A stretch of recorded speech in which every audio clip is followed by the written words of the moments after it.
चलिए logarithmic function हम लोग स्टार्ट करने जा रहे हैं आज, और लॉगरिथमिक फंक्शन में आप लोग हर चीज़ डिटेल में बताऊंगा।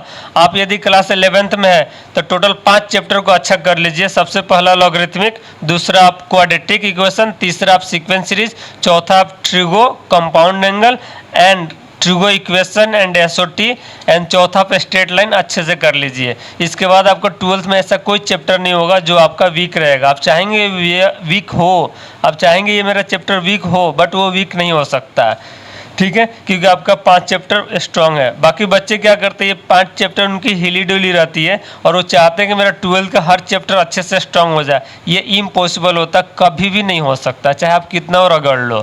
तो जो मैं बता रहा हूँ वो यूज़ करो, ठीक है। देखो लॉगरिथमिक फंक्शन जो होता है ना, लॉग यहाँ पे बेस और यहाँ पे नंबर ऐसे लिखा जाता है। इसका डेफिनेशन क्या होता है, ये जो नंबर होता है ना वो 1 से बड़ा होना चाहिए, बेस भी नंबर जो होता है ना 0 से बड़ा होना चाहिए, और बेस भी जो होता है वो भी 0 से बड़ा होना चाहिए, और बेस 1 नहीं होना चाहिए। इस एक्चुअली डेफिनेशन होता है मैथमेटिकली लैंग्वेज में। सर लॉग ए बेस यहाँ बी, इसका मीनिंग क्या होता है? इसका मीनिंग ये होता है कि बी के सर पे क्या मैं ऐसा चढ़ाऊँ कि ए आ जाए, यानी बी के पावर में क्या रेज करूँ कि ये ए आ जाए। तो यहाँ पे इक्वल टू एक्स लिख लिया तो ए इक्वल टू बी के पावर एक्स हो जाएगा। ये अपना एक्चुअली डिफिनेशन है। ये लॉग के क्वेश्चन करने के लिए आपको बेसिक 4-5 फॉर्मूले लर्न करने पड़ते हैं, जिससे आपकी गाड़ी धीरे धीरे आगे बढ़ने स्टार्ट कर देगी। उसके बाद आपको बहुत सारे फॉर्मूले ऑटोमेटिक लर्न हो जाएंगे। सबसे पहला फॉर्मूला होता है sir log M plus N, ये तो मुझे याद है, log M plus log N होता है। अच्छी बात है, इसको लर्न कर लीजिए क्योंकि आप रैंकर हैं, आप लोगों को तो ये याद होनी चाहिए। दूसरा फॉर्मूला होता है log M by N, sir ये होता है log M minus log N. तीसरा फॉर्मूला बता दो सर, तीसरा फॉर्मूला भी मुझे याद है, तीसरा फॉर्मूला होता है लॉग एम के पावर एन। तो सर इसमें क्या होता है, एन आगे आ जाता है बस, तो यहाँ पे एन आगे लिख लो और लॉग एम लिख लो। इस फार्मूले से अपना गाड़ी धीरे धीरे आगे बढ़ेगी, और अंदर जैसे आगे बढ़ेगी गाड़ी मैं और भी फॉर्मूले लिखूंगा और आप लोगों को ऑटोमेटिक याद होते जाएगा। इसको कॉपी करिए फिर आगे चलते हैं। चलिए नेक्स्ट हम लोग क्वेश्चन ले लेते हैं। लॉग के क्वेश्चन कैसे आते हैं, बच्चे पूछते सर क्वेश्चन कराइए, क्वेश्चन सर एग्जाम्पल बताइए। बच्चे के अंदर एक्साइटमेंट है, सर एग्जाम्पल कराइए। ये लीजिए आपका पहला एग्जाम्पल। सबसे लल्लू जो एग्जाम्पल होता है, यहाँ बेस ले लेते हैं 2 और यहाँ पर 1 ले लेते हैं। लॉग बेस कुछ भी हो और यदि 1 लिखा होगा तो उसके वैल्यू आपको लिखना 0। दूसरा एग्जांपल ले लेते हैं, लॉग बेस 2 और 1 के बाद 2 ले लेते हैं। तो ये सर यदि ये सेम हो जाएगा तो इसके वैल्यू होता है 1। तीसरा लिख लेते हैं लॉग बेस 2 यहाँ 4। अब इसको कैसे करेंगे सर, 4 को हम 2 के पावर में ले जाएंगे, यानी 2 के पावर में क्या रेज करूँगा 4 आया सर 2, तो आंसर हो जाएगा 2। बट इतना डिफ़िकल्ट तरीके से हम लोग नहीं सोचेंगे, हम लोग नॉर्मल तरीके से सोचेंगे। यहाँ पर 2 और आपने अभी फार्मूला बताया था, ये जो पावर होता है आगे आ जाता है, तो पावर को आगे लिख देंगे। और अभी आपने बताया था यहाँ पे ये सेम होता है, तो ये सर 1 हो जाता है, तो यह 2 × 1 ये हो जाएगा आपका 2। कॉपी करिए इसको। नेक्स्ट क्वेश्चन ले लेते हैं, लॉग बेस 2 यहाँ पर 10 से 24 ले लेते हैं। सर ये तो बहुत बड़ा नंबर आ गया, तो इसको 2 के पावर में तोड़िए और जो भी आएगा उसको लिखिए। तो ये 2 के पावर 10 होता है, तो 10 आगे आ जाएगा और ये अपना आंसर हो जाएगा, ठीक है। इसको कॉपी करिए, फिर मैं नेक्स्ट क्वेश्चंस कराता हूँ आपको। देखिए नेक्स्ट क्वेश्चन जो ले लेते हैं हम लोग, नेक्स्ट क्वेश्चन ले लेते हैं रेड कलर से। यह मान लो लॉग बेस 10 है और यहाँ पर 1 है, सर इसका वैल्यू 0 ही होगा, तो लिख लीजिए 0 इसको भी। यहाँ पर दूसरा क्वेश्चन एग्जांपल ले लेते हैं, लॉग बेस 10 है और यहाँ पे मान लीजिए 10 सेम आते ही 1 होता है।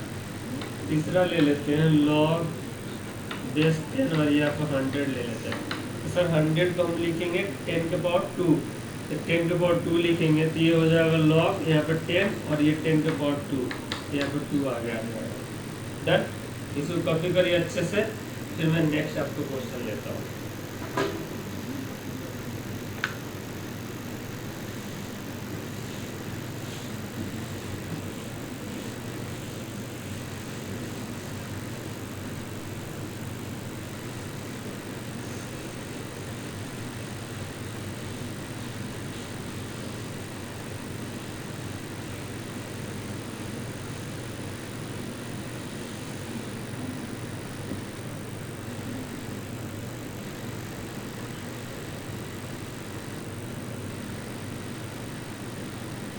चलिए इसके बाद क्वेश्चन ले लेते हैं हम लोग। यहाँ पे लॉग, अब बच्चों को अंदर क्वेश्चन आता है, बच्चे बहुत सारे पूछते हैं सर ये तो आप ऐसे बताना जिसका बेस और नंबर दोनों एक दूसरे से रिलेट करता हो।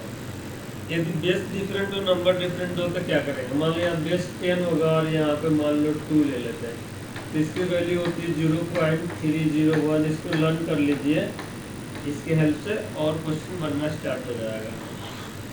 सेकंड में ले लेते हैं लॉग बेस 10 लेते हैं, यहाँ पे 3 ले लेते हैं, इसकी वैल्यू होती है 0.477। नेक्स्ट ले लेते हैं लॉग, यहाँ बेस 10 ले लेते हैं, यहाँ 4 ले लेते हैं, तो सर इसको हम 2 log 2 लिख सकते हैं क्या बेस 10। अब देखिए इसकी वैल्यू तो आपको पता है, देखिए यहाँ पे लिखा हुआ है log 4 को लिखेंगे 2 के पावर 2, सो 2 आगे आ जाएगा। log 2 के वैल्यू आप जानते हैं 0.301 होता है। इसको मल्टीप्लाई करेंगे तो 0.602 हो जाएगा। नेक्स्ट ले लेते हैं log बेस 10 5 ले लेते हैं, तो 5 की वैल्यू होती है 0.699। इसको लर्न कर ले, 0.699 होती है, इसको लर्न कर ले आप लोग। नेक्स्ट ले लेते हैं यहाँ पे log 5 के बाद क्या आएगा 6, log बेस 10 और 6 ले लेते हैं। आप लोग जानते हैं कि 6 को हम 3 इंटू 2 लिख सकते हैं, तो लिखेंगे इसको 3 इंटू 2। अब आपको पता है log m इंटू n होता है log m प्लस n, तो मैं इसको लिखूँगा log 3 प्लस log 2। मैं इसको लिखने जा रहा हूँ log 3 प्लस log 2। और आप जानते हैं log 3 की वैल्यू होती है 0.477 एंड log 2 की वैल्यू होती है 0.301। तो यहाँ पे मैं चिपका दूंगा और दोनों का ऐड कर दूंगा, तो मेरा इसका आंसर आ जाएगा log 6 का। ठीक है, इसको आप लोग अच्छे से ध्यान से देखें और कॉपी करें।